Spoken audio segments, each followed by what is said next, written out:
오늘 성경 본문, 오늘 성경 말씀의 시간적인 배경은 두 가지입니다. 하나는 수전절, 또 하나는 겨울입니다. 자, 이스라엘의 계절은요, 두 계절로 나눠요. 하나는 비가 많이 오는 우기, 비가 전혀 안 오는 건기, 그렇게 나누는데 오늘 우리 성경은 비가 많이 오는 우기를 겨울이라고 번역을 했어요. 이 겨울이라는 번역은 우리나라처럼 봄, 여름, 가을, 겨울 4계절이 있는 지역에 어울리는 번역입니다. 자, 그런데 이 겨울이라는 번역이 그리 틀리지 않은 것은 뭐냐면 이때가 1월 달이기 때문이에요. 자, 또 하나의 시간적 배경인 수전절이 바로 1월 달에 있었던 유대인의 절기, 유대인의 명절, 유대인의 축제예요. 자, 수전절이라고 하는 이 단어는 닦을 숫자, 신전, 성전 전자, 그러니까 성전을 닦은, 성전을 정결하게 한 것을 기념하는 절기, 명절, 축제다라고 하는 거예요. 자, 히브리어로는 하누카라고 하는데 하누카라는 뜻이 뭐냐면 봉헌입니다. 그러니까 무슨 말이냐면 더럽혀진 성전을 깨끗하게 정결하게 해서 다시 하나님께 어떻게 했다? 봉헌 바쳤다. 그것을 기념하는 절기 축제가 이 하누카 수전절인데 유대 음력으로 12월 25일부터 8일 동안 행해졌던 축제예요. 자, 유대 음력을 우리나라 음력으로 전환을 하면 유대 음력에 더하기 한 달 하루를 더하면 우리 한국의 음력이 되는 거예요. 자, 유대 음력으로 12월 25일이니까 우리 한국으로는 어떻게 되는 거예요? 1월 말인 거예요. 예. 자, 1월 말. 자, 그래서 1월 그러면 우리에게는 봄, 여름, 가을, 겨울 중에 어느 계절? 겨울인 겁니다. 자, 그래서 겨울이라고 번역을 했는데, 자, 그런데 여러분, 모세오경에 유대인의 절기, 하나님께서 출애굽기부터 이제 유대인들은 1년에 3번 예루살렘에 와서 절기 지키라고 3대 절기를 이야기하셨어요. 근데 모세오경에 이 3대 절기 중에 수전절이라는 게 있어요? 없습니다. 그러면 모세오경을 벗어나 구약성경 전체, 창세기에서 말라기까지 구약성경 전체를 통해서 봤을 때 수전절이라는 절기가 있어요, 없어요? 이러면 또 성경을 구약성경 한 번도 안 읽으신 분은 읽으셨던 분도 없어요. 구약성경 전체에 아무리 살펴봐도 수전절이라는 절기는 안 나옵니다. 그런데 이 예수님 당시에 갑자기 수전절이라는 이 절기가 툭 튀어나온 거예요. 갑툭튀. 갑자기 툭 튀어나왔어요. 자, 그러면 우리가 상식적으로 합리적으로 추론을 해보면 구약 성경에 안 나오는 절기가 예수님 당시에 언급이 되어졌다라고 하는 것은 구약 성경의 마지막 책인 말라기와 신약 성경의 첫 번째 책인 마태복음 사이 시대에 생겼을 가능성이 합리적으로 상식적으로 맞는 얘기죠.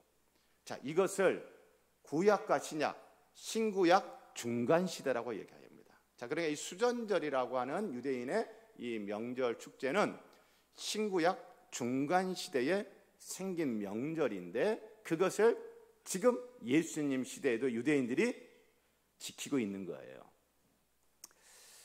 자, 그래서 이 예수님 당시 유대인들에게는 이 수전절이라고 하는 이 명절 축제가 굉장히 중요한 민족적인 절기였습니다. 자, 이것을 이해하는데 우리는 그렇게 어렵지 않아요. 몰라서 그렇지. 왜냐하면 우리 민족의 역사와 닮은 구석이 있어요. 자, 여러분, 지난주에 우리 민족의 역사에 부끄러웠던 그 기억이 있는 날이 있어요. 그게 뭐냐면 8월 29일입니다. 8월 29일은 무슨 날이에요? 경술국치라고 합니다. 우리나라는 우리나라 사람들은 경술국치, 일본에서는 한일병합이라고 이야기를 해요. 자, 그래서 일본 사람이 아니고 한국 사람이 정치적으로 가지고 있다면 일본 병합이라고 표현하는 게 맞을까요? 경술국치라고 하는 게 맞을까요? 경술국치, 경술련, 1910년이 경술련인데 경술련에 국, 나라 국자, 치, 나라의 수치스러운 일이 발생한 거예요. 경술국치. 자, 그래서 여러분 1910년 8월 29일 일본에게 나라를 빼앗긴 날입니다. 이 날부터 우리나라는 36년 동안 일본의 불법적인, 여기서 중요한 게 뭐예요? 합법이 아니라 뭐예요?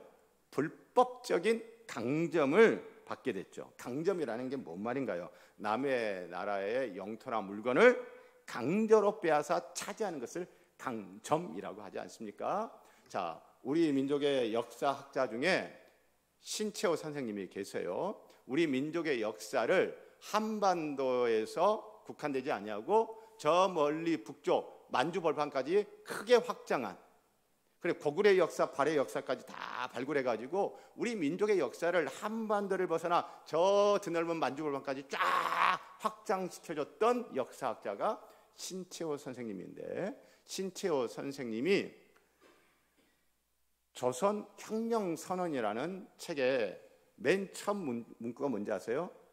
강도 일본, 강도 일본, 불법적으로 강점했다 이거예요.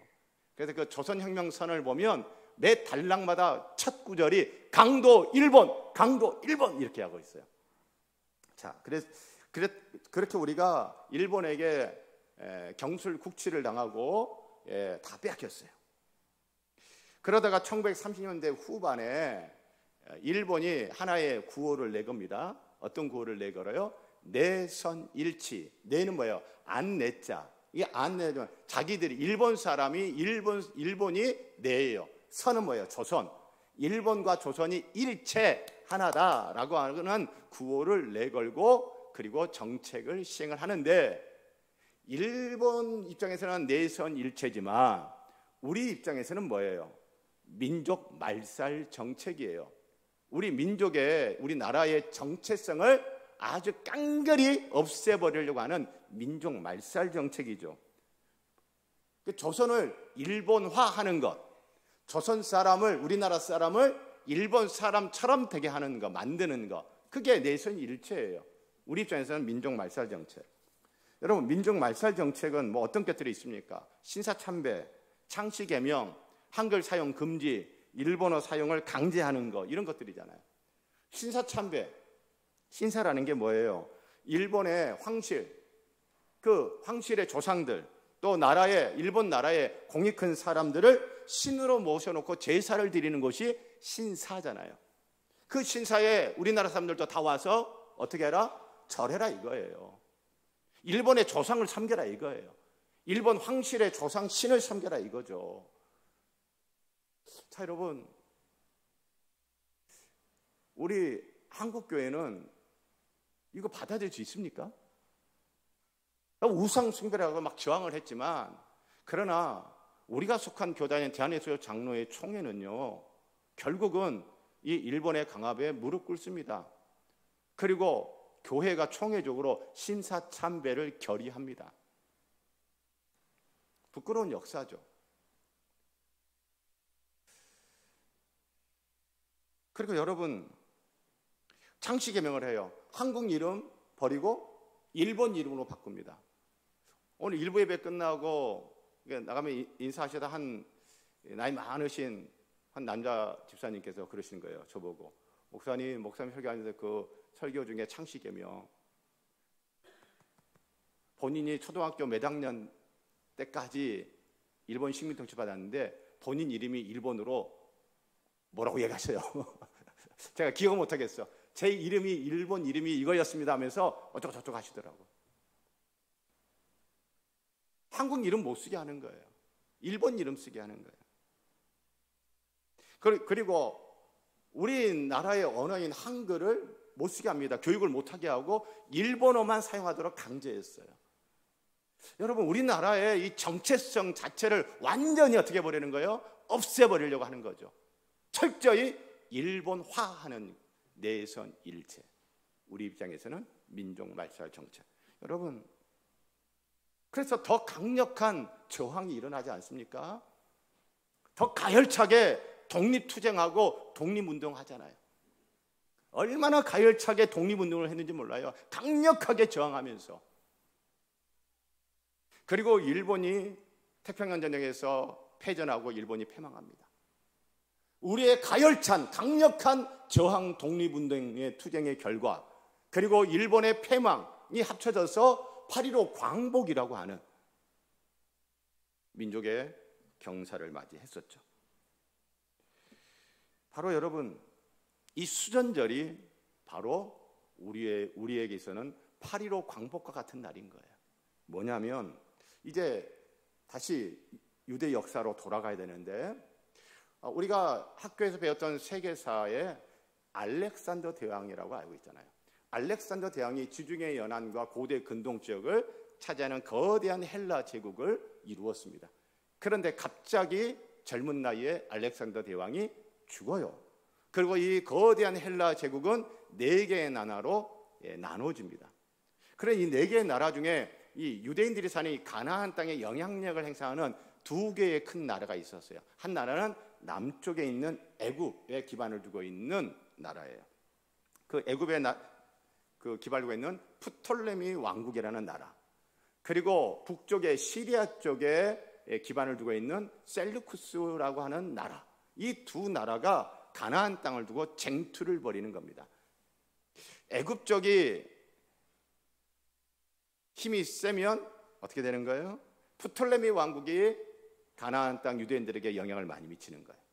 그런데 시리아 쪽에 셀루쿠스 왕국이 더 힘이 세면 가나안 땅의 유대인들에게 셀루쿠스 왕국이 더 힘을 쓰게 되는 거죠.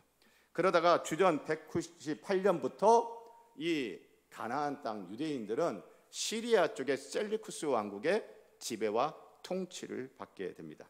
그러다가 주전 167년에 셀루쿠스 왕국의 안티오쿠스 4세라는 왕이 강력한 헬라화 정책을 시행하게 됩니다.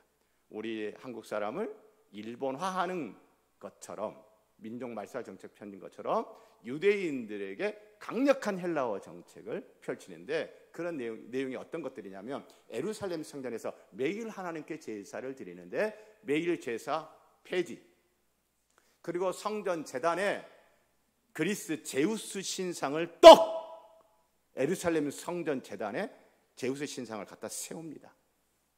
그리고 유대인들은 하나님께 제사 드릴 때 희생제물 돼지라는 짐승을 씁니까 안 씁니까? 안 써요. 부정하니까. 양 이런 걸 하잖아요. 그런데 이방인들은 돼지를 희생제물로 쓰거든요. 여러분, 예수님이 귀신 쫓아냈던 이야기 중에 어떤 사람이 귀신 들렸는데 군대 귀신 들렸다. 그런데 그 군대 귀신이 예수님께 요청을 하잖아요. 저 돼지떼에게 내가 들어가게 해달라고. 예수님 그래라. 그랬더니 이 귀신이 돼지떼에게 확 들어갔어요. 그리고 그 다음 무슨 일이 벌어졌어요? 돼지떼 2,000마리가 갈릴리 호수로 내리달아가지고 2,000마리가 돼지 2,000마리가 몰살해 버렸잖아요. 그 돼지를 왜 이렇게 많이 키우는 거예요? 이방인들은 제사 드릴 때, 이방신에게 제사 드릴 때 돼지라는 동물을 희생제물로 사용한단 말이에요. 그런데 그 이스라엘 사람들, 유대인들은 절대 부정하기 때문에 쓰지 않는 희생제물 돼지를 가지고 매달 한 번씩 돼지 잡아 돼지 피를 하나님께 드려서 제사 드리게 하는. 여러분, 유대인들이 이거 받아들일 수 있어요? 유대인들의 정체성을 완전히 없애버리려고 하는, 철저하게 이방인 헬라인 만드는 작업을 안티오쿠스 4세가 강력하게 시행을 한 거예요. 그러니 여러분, 무슨 일이 벌어지겠어요? 유대 마카비 집안이 중심이 돼가지고 독립투쟁, 유대 마카비 독립운동이 일어납니다. 치열하게 전쟁을 해요. 3년 동안 전쟁을 해가지고 결국 유대 마카비 독립운동이 성공하고 예루살렘 성전을 탈환합니다. 그리고 예루살렘 성전을 어떻게 하는 거예요? 제우스 신상 부셔버리고 돼지를 잡아 돼지피로 드리는 제사 폐지하고 어떻게 하는 거예요? 성전을 깨끗하게 정결하게 하고 다시 하나님께 제사를 드리는 봉헌 의식을 한 게 12월 25일인 거예요. 자, 그런데 이 유대 마카비 독립운동을 통해서 시리아 쪽의 셀쿠스 왕국을 물리치고 유대 독립국가를 이루었는데 그 유대 독립국가 이름이 하스모니안 왕조예요. 자, 여러분 우리나라 역사도 보면 왕씨 왕조는 고려, 이씨 왕조는 조선 그런 것처럼 유대 마카비 집안의 이 왕조를 하스모니안 왕조를 하는데 하스모니안 왕조가 그렇게 한 200년이 지난 다음에 또 망합니다. 어떤 나라에게? 로마 제국에 의해서 망해요. 그래서 주전 63년부터 유대인들은 로마 제국의 식민 통치, 로마의 지배를 받게 되어집니다. 자, 그런데 지금 로마의 지배를 받고 있는 와중에 수전절이 이르렀는데 수전절에 예수님이 성전에 있어요. 유대인들은 수전절을 지키기 위하여 또 성전에 모였어요. 8일 동안 이 수전절을 지키는 거예요. 8.15 광복축제를 8일 동안 성전에서 하는데 그때 이제 예수님과 유대인 간의 대화가 오고 가는 거예요. 그렇다면 현재 예수님 당시 로마 제국의 지배받는 유대인들이 수전절을 지키고 있다라고 하는 것은 무엇을 의미하는 건가요? 유대인들의 마음과 생각에 우리는 이 로마 제국의 지배 계속 받아도 괜찮아, 아니면 이 로마 제국의 지배에서 우리는 자주 독립국가, 유대 독립국가를 쟁취하고 한다라는 열망이 있는 거예요. 열망이 있는 거죠. 로마 제국으로부터 해방되어져서 자주 독립국가로서 유대 국가라고 하는 열망을 갖고 있기 때문에 로마 제국의 지배 아래 있으면서도 200년 전의 그 역사, 시리아의 셀쿠스 왕국을 물리치고 다시 하나님께 성전을 봉헌했던 것처럼, 그리고 유대 독립국가 하스모니안 왕조가 시작되었던 것처럼 이제 그 역사가 다시 있기를, 로마 제국을 물리치고 유대가 독립국가 되어지는 그 열망을 갖게 되는 거죠. 그래서 유대인들이 바라는 메시아, 구원자, 그리스도는 뭐예요? 로마 제국으로부터 해방시켜주는, 로마 제국으로부터 독립시켜주는 지도자, 영웅을 기대하고 꿈꾸고 있는 것이죠. 그때에 이 유대인들이 볼 때 예수라는 청년을 보니, 이 예수라는 랍비 선생을 보니 이적을 많이 행하네. 와, 능력이 엄청나게 많아. 그러니 유대인들이 어떤 생각이 들까요? 그 예수를 보면서 저 예수가 우리를 로마 제국부터 해방시키고 독립시키고 유대 독립국가 하스모니안 왕조를 일으킨 것처럼 수전절이 다시 이 역사에 See you again, again 2002처럼 그런 역사가 다시 있기를 바라는 그런 지도자일 수도 있겠다, 그런 메시아, 그리스도 구원자일 수 있겠다라고 하는 생각이 드는 거예요. 그런데 또 한편으로 예수를 보니 많은 이적을 행하기는 해, 능력이 있어 보이기는 해. 그런데 메시아 맞아? 구원자 맞아? 그리스도 맞아? 이게 이제 긴가민가한 거예요. 메시아 같기도 하고 그리스도인 것 같기도 하고 메시아가 아닌 것 같기도 하고 그리스도가 아닌 것 같기도 하고 긴가민가한 거예요. 그래서 24절에 유대인들이 이렇게 이야기하는 거죠. 유대인들이 에워싸고 이르되 당신이 언제까지나 우리 마음을 의혹하게 하려 하나이까? 그리스도이면 밝히 말씀하소서. 예수님, 당신이 언제까지 우리 마음을 조바심 나게 할 겁니까? 왜 긴가민가 헷갈리게 하시냐 이거예요. 의혹, 확실하게 믿고 싶은데, 우리는 확실한 걸 원하는데 기면 기다, 아니면 아니다, 이렇게 얘기해 주시면 좋겠다 이거예요. 그래서 밝히 말씀해 달라고. 이 유대인들은요, 메시아 그리스도를 믿고 싶은 거예요. 그러니까 기면 기다, 아니면 아니다, 예수님 확실하게 말씀해 주세요. 메시아 맞아요? 그리스도 맞아요? 확실하게 말씀해 주세요. 헷갈리게 하지 말고. 그러니까 예수님이 25절에 이렇게 말씀하십니다. 예수님이요, 이미 확실하게 말씀해 주셨대요. 25절 보세요. 예수께서 대답하시되 내가 너희에게 말하였으되. 예수님이 확실하게 말했대, 안 했대요? 했대요. 하셨대요. 그런데 유대인들이 어떻게 했다? 믿지 않았다요. 믿지 않았대요.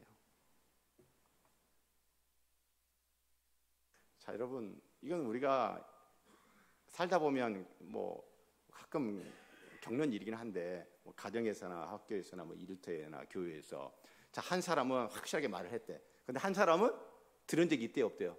없대요. 들은 적 없으니까 이 사람들이 예수님께 확실하게 이야기해 주세요. 뭡니까?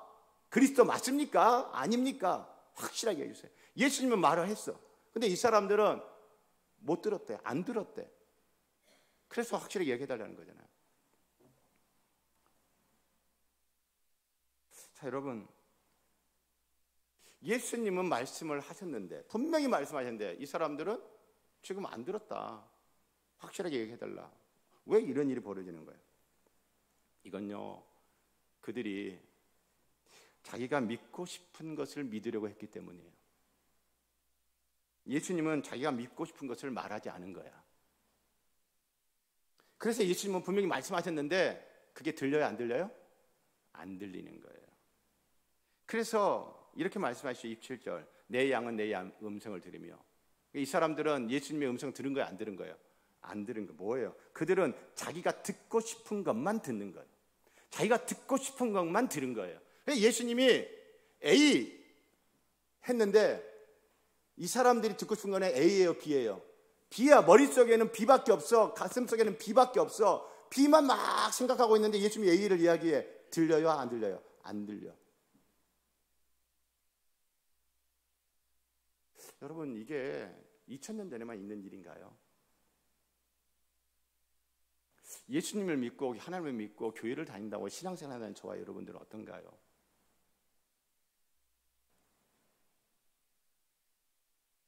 내가 믿고 싶은 걸 믿는 건가요? 믿어야 하는 걸 믿는 건가요? 내가 듣고 싶은 것만 듣는 신앙생활인가요? 들어야 할 것을 듣는 신앙생활인가요? 당시 유대인들은요, 자기가 믿고 싶은 것만 믿고 듣고 싶은 것만 들으려고 하니 예수님은 분명히 말씀하셨는데도 안 들려. 예수님은 분명히 말씀하셨는데도 안 믿어요. 그들이 믿고 싶은 거, 그들이 듣고 싶은 건 뭐예요? 로마 제국으로부터 자주 독립국가로서의 유대 왕국, 그런 일을 이루는 메시아로서의 예수. 그런데 예수님이 하시는 말씀은 뭐예요? 영생이에요. 이 영생이라는 것이 안 들려요. 믿고 싶지가 않아요. 그들이 믿고 싶은 건 따로 있거든요. 지금 우리가 이렇게 로마 제국의 압제를 받으며 힘들게 고통스럽게 살고 있으니 우리의 현실의 문제를 지금 당장 해결해 주는 것, 내 인생의 지금 고충과 어려움과 힘겨움을 지금 당장 해결해 주는 그리스도 메시아 구원자 예수, 그런 하나님. 그러니 영생을 이야기해도 안 들려요. 믿을 수가 없는 거죠. 자, 여러분, 믿음의 조상 아브라함 한번 생각해 볼까요? 자, 믿음의 조상 아브라함이 갈대아 우르에서 지금의 이라크 지역에서 살다가 하나님의 말씀, 하나님의 부르심에 순종해서 가나안 땅에 왔어요. 가나안 땅에 왔는데 아브라함이 고향 땅 버리고 믿음으로 순종해서 왔는데 그 가나안 땅에 자기 이름으로 된, 자기 명의로 된 땅 한 평이 있었습니까? 없었어요. 나중에 자기 아내 사라가 죽었을 때 막벨라 밭에 있는 동굴을 무덤 삼아 막벨라 밭을 매장지로 돈 주고 삽니다. 우리식으로 하면 선산을 마련한 거예요. 그 전에는 땅 한 평도 없었어요. 그리고 나중에 기껏 마련한다는 게 묘지 마련하는 것 정도. 그런데 예수님이 그 아브라함에게 무슨 말씀하십니까? 네 발로 밟는 곳, 네 발로 밟는 모든 것을 내게 주리라. 여러분, 아멘이신가요? 예. 저는 별로 아멘이 잘 안 나올 것 같아요. 고향 땅 버리고 하나님 믿고 말씀 순종해서 이 가나안 멀리 이 타향까지 왔는데 지금 땅 한 평 없다니까요. 요즘식으로 하면 여러분, 네 발로 밟는 모든 것을 내게 주리라. 이건 현찰이에요, 어음이에요. 어음입니다. 저는 그것보다 하나님이 야, 나 목사 24평 아파트 지금 줄게. 여러분 같으면 네 발로 밟는 모든 땅 10만 평 줄게. 어음이 있어요. 그리고 24평 아파트 현찰 지금 바로 받을 수 있는 거. 여러분 둘 중에 어떤 게 할렐루야 아멘이에요? 저는 24평 아파트. 지금 땅 한 평 없는데, 집 한 칸 없는데 뭐 내 발로 밟는 내 모든 것을 내게 주리라. 여러분 뜬구름 잡는 얘기 안 해요? 뜬구름 잡는 얘기 안 해요? 그 아브라함 나이 많아요. 이제 부인 사라는 자녀 생산 능력이 없어요. 아기를 가질 수가 없어. 자녀도 없고 자녀 낳을 능력도 없어. 그런데 그때 하나님이 아브라함에게 무슨 일 말씀하세요? 네 자손이 하늘의 별처럼 많아질 거다. 그거 현찰이에요, 어음이에요. 어음입니다. 아브라함에게 있어요. 여러분이 아브라함 있잖아요. 지금 당장 아들이든 딸이든 자녀 주는 것하고 나중에 네 자손들이 하늘의 별처럼 많을 거야. 여러분 둘 중에 어떤 거 원하겠어요? 어떤 걸 믿고 싶어요? 어떤 말씀을 듣고 싶어요? 저 결혼하고 5년 만에 첫 아들을 받기 때문에요. 자녀 없음의 그 아픔과 힘겨움을 압니다.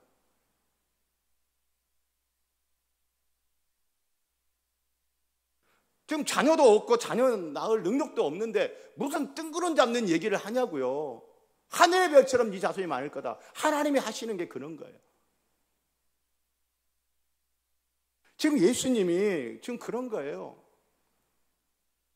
여러분 교회 바깥에 믿지 않는 분들에게 영생 이야기 해보세요. 완전히 뜬구름 잡는 얘기예요.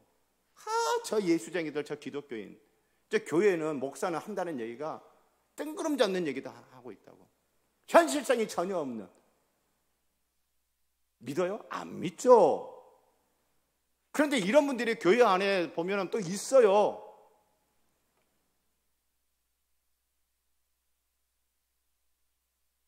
유대인들이 수전절에 성전에 모여서 수전절 명절을 지키면서 잃어버렸던 나라, 빼앗겼던 나라, 로마 제국으로부터 다시 되찾고 유대 자주 독립국가에 대한 열망을 가지고 지금 이 8일 동안 축제를 하는데 그때 예수님은 뜬구름 잡는 얘기하는 거예요.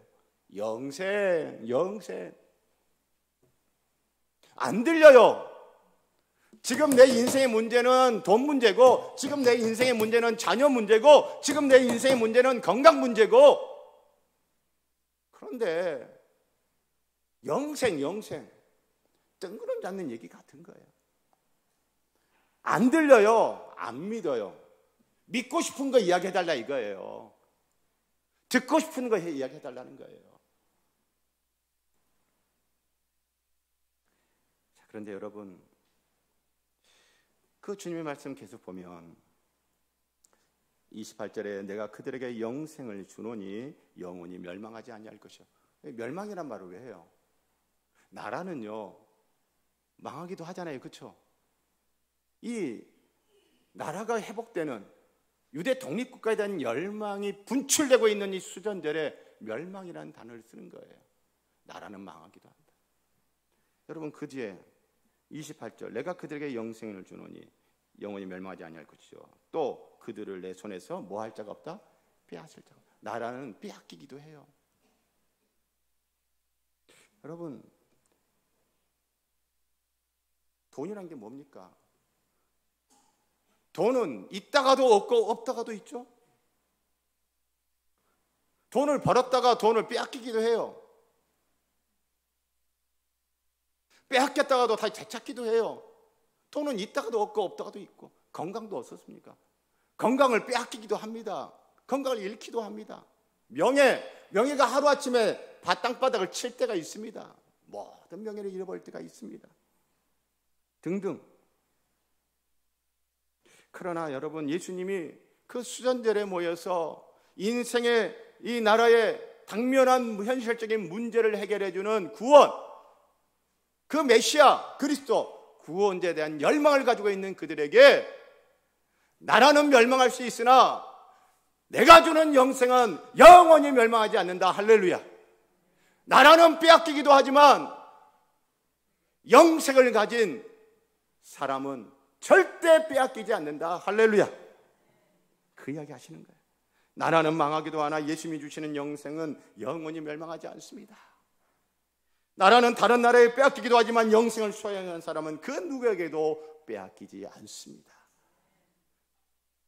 우리의 건강, 우리의 돈, 우리의 명예, 우리의 이런 것들 여러분 망할 수도 있고 빼앗길 수도 있지만 영생이라고 하는 것은 망하지도 아니하며 빼앗기지도 않습니다. 영생을 소유한 나 자신은 절대 망하지 아니하며 결코 누구에게 빼앗기지도 않습니다. 왜 그런가요? 왜 그런가요? 28절, 29절 이렇게 얘기합니다. 28절은 예수님의 손이 딱 붙잡고 있으니까 누구도 빼앗아가지 못한다. 29절에서는 아버지의 손이 딱 잡고 있으니 그 누구도 그 어떤 것도 빼앗아가지 못한다. 여러분, 28절에서는 예수님의 손이라고 했어요. 내 손, 예수님의 손에다 빼앗을 자가 없다. 29절에는 아버지 손에서 빼앗을 수 없느니라. 자, 여러분, 28절에는 예수님의 손이라고 했고 29절에는 아버지 하나님, 성부 하나님의 손이라고 했어요. 무슨 얘기하는 거예요? 예수님의 손이 누구의 손이에요? 아버지 하나님의 손이에요. 아버지 하나님의 손이 누구예요? 예수님의 손이라는 거예요. 그래서 30절에 이렇게 예수님이 말씀하십니다. 다 함께 시작. 나와 아버지는 하나이니라. 아멘. 예수님이 하나님이신 거예요. 사랑하는 성도 여러분, 아브라함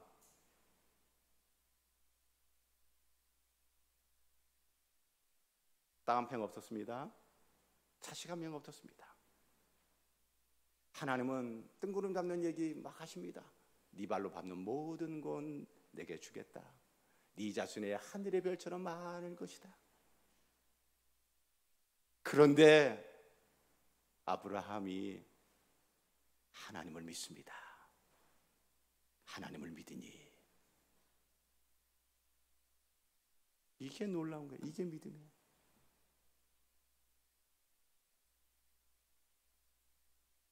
뜬구름 같은 이야기하는 그 말, 그런 거 듣고 싶은 게 아니에요. 우리는 뜬구름 잡는 것 같은 그런 거 우리가 믿고 싶은 게 아니에요.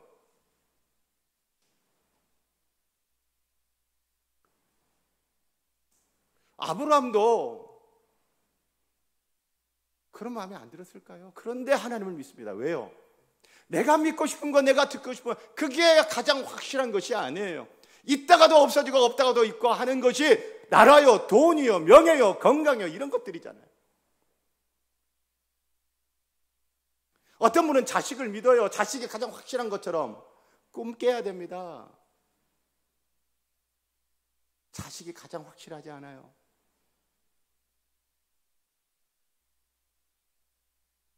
아브라함은요, 땅 한 평 가지고 있지 않고 자식 한 명 없었어도 뜬구름 같은 이야기 하시는 그 하나님을 믿었습니다. 할렐루야. 하나님이 가장 확실한 분이기 때문에 여러분, 세상에서 가장 확실한 것, 세상 사람들은 절대적 존재가 가장 확실하다고 얘기합니다. 가장 절대적인 존재를 세상 사람들은 한 글자로 말합니다. 신이라고. 그것을 성경에서 뭐라고 얘기합니까? 세 글자로 다 함께 시작. 하나님. 할렐루야. 하나님이 가장 확실한. 그런데 그 하나님이 누구예요? 지금 나와 아버지는 하나이니라. 예수님이 하나님, 예수님이 가장 확실한 분이십니다. 사랑하는 성도 여러분, 가장 확실한 하나님이신 예수님, 그분이 우리에게 영생 주고 그분이 우리를 딱 붙잡고 있어서 우리의 영생 어디에 안 갑니다. 우리가 이 땅에서 돈이 많든 적든 건강이 있든 건강을 잃었든 명예가 많든 명예를 잃었든 집이 있든 집이 없든 여러분 주님이 우리에게 주신 영생은 영원히 멸망하지 아니하며 그 어떤 것도 그 누구도 우리를 주님의 손에서 빼앗아가지 못합니다. 사랑하는 성도 여러분, 이것을 다시 뒤집어 생각해 보면 이런 생각을 해볼 수 있어요. 이 땅에서 예수 믿으며 하나님 믿으며 신앙생활을 사는데 건강을 잃는 경우 있습니다. 돈이 없어서 가난한 경우도 있습니다. 여러분, 그분 믿음이 없어서 그런 건가요? 아니에요. 아니에요. 가장 확실한 하나님이신 예수님이 가장 확실한 영생, 절대 망하지 아니하고 절대 빼앗기지 않는 영생 우리에게 주셨습니다. 사랑하는 성도 여러분,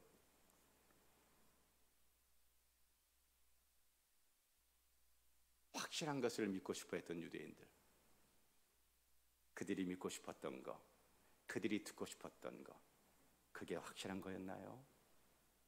혹시 우리도 내가 믿고 싶고 내가 듣고 싶은 것이 확실한 것이라고 하는 유대인들 같은 오류를 범하지 않았으면 좋겠습니다. 참 하나님이신 예수님이 가장 확실한 분이시고 그분이 우리에게 주시는 영생이 가장 확실한 것입니다. 망하지 않고 빼앗기지 않는 영생. 사랑하는 성도 여러분, 하나님이신 예수님의 손이 우리를 붙잡고 계심을 믿는 한 주 되기를 축복합니다. 그 주님이 주시는 영생, 망하지 않고 빼앗기지 않는 그 영생 경험하고 누리는 한 주 되기를 축복합니다.